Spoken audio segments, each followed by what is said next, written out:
Assalamualaikum warahmatullahi wabarakatuh. Sebelumnya perkenalkan kami dari kelompok 9 yang beranggotakan yang pertama ada Vivi Farida Imania, kemudian ada Arga Widiananta, selanjutnya ada Arif Setiawan, dan yang terakhir ada Riki Prasetyo.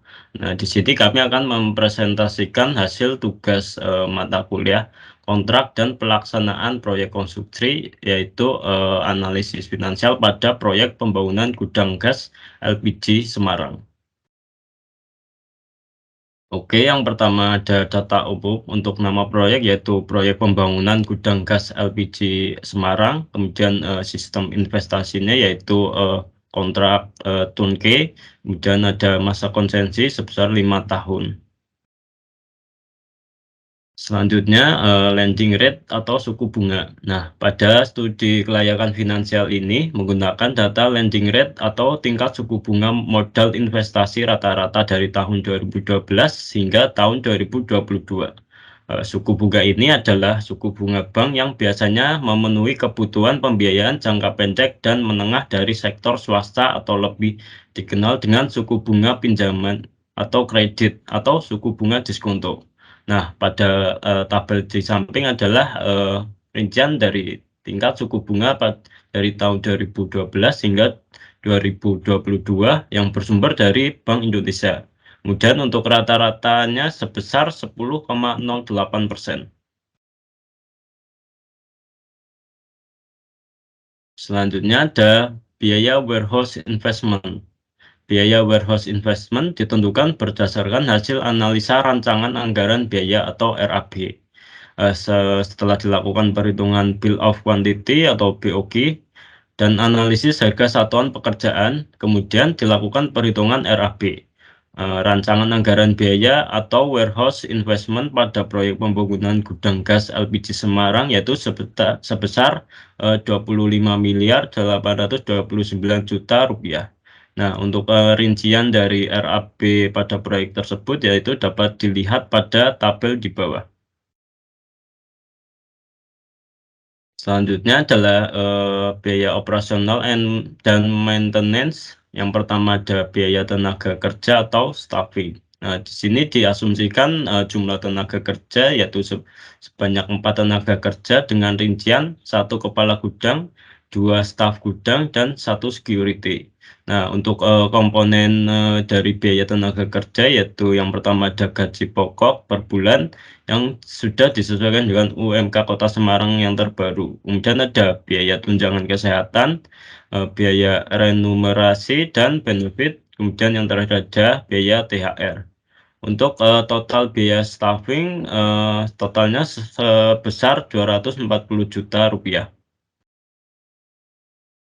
Dan yang kedua adalah biaya operasional kantor, yaitu biaya yang diperlukan untuk operasional kantor dalam 1 tahun. Untuk komponen dari biaya operasional kantor yaitu yang ada biaya listrik, kemudian ada biaya telepon, biaya air bersih, kemudian ada iuran lingkungan dan biaya ATK dan yang terakhir adalah biaya household.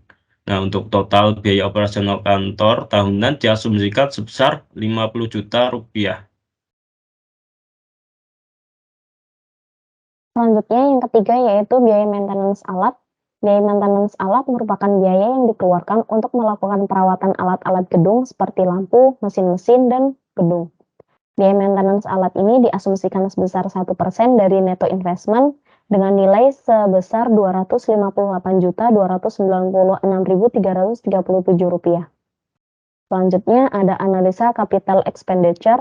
Capital expenditure merupakan biaya yang dikeluarkan oleh suatu organisasi atau perusahaan untuk membeli, merawat, serta memperbaiki aset tetap atau aset jangka panjang. Untuk perhitungan capex sendiri menggunakan beberapa asumsi sebagai dasar perhitungan agar apabila di masa mendatang terjadi perubahan-perubahan keputusan dari pihak manajemen dapat menelusuri penyebab perubahan tersebut. Untuk perhitungan analisa capex sendiri dapat dilihat pada tabel berikut. Nilai investasi pembangunan net present value-nya sekitar Rp30.523.112.558. Selanjutnya ada analisa depresiasi. Depresiasi sendiri merupakan suatu metode penyusutan dalam akuntansi yang dapat mempengaruhi nilai dari suatu aset perusahaan, terutama pada aset tetap. Semakin banyaknya penurunan nilai aset tetap atau fixed cost, maka harga jual aset juga menurun. Nilai depresiasi berpengaruh langsung terhadap pajak yang digunakan saat perhitungan aliran kas. Hal tersebut dikarenakan depresiasi merupakan penurunan nilai aset akibat waktu dan pemakaiannya. Maka aset yang bisa dihitung depresiasinya adalah aset yang memiliki nilai sisa dan umur ekonomis. Untuk analisa depresiasi dapat dilihat pada tabel berikut. Analisa depresiasi ini terdiri dari beberapa deskripsi. Yang pertama ada bangunan, alat dan mesin, pompa air, generator, perlengkapan K3, perlengkapan, alat-alat kantor, alat-alat musola, serta kendaraan. Untuk nilai investasinya dapat dilihat pada tabel berikut, sehingga diperoleh nilai depresiasi sekitar Rp1.499.855.687.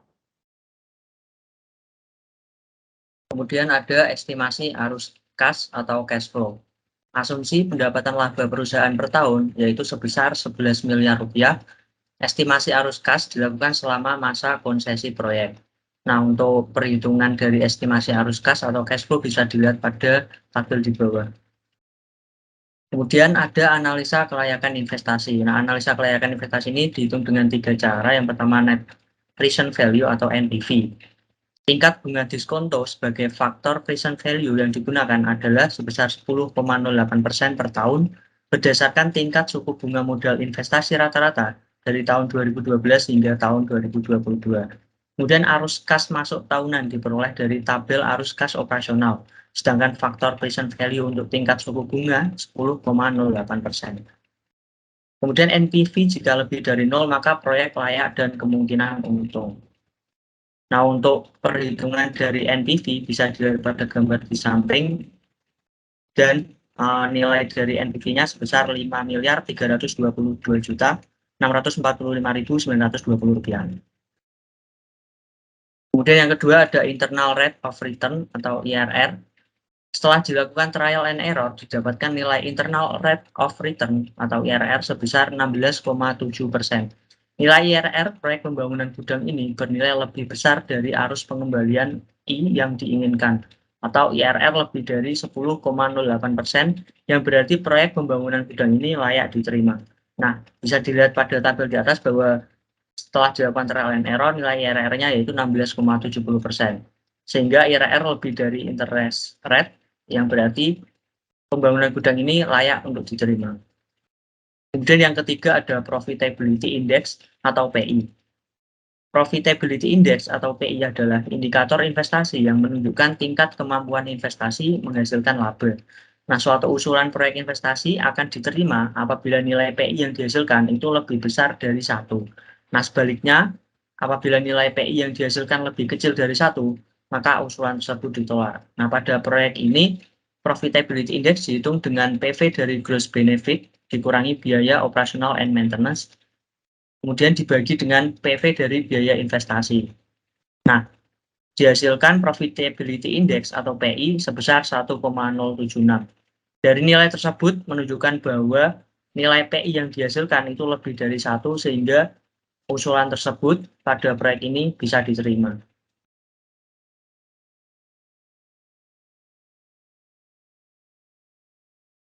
Kemudian hasil penilaian investasi dapat dilihat pada tabel di bawah.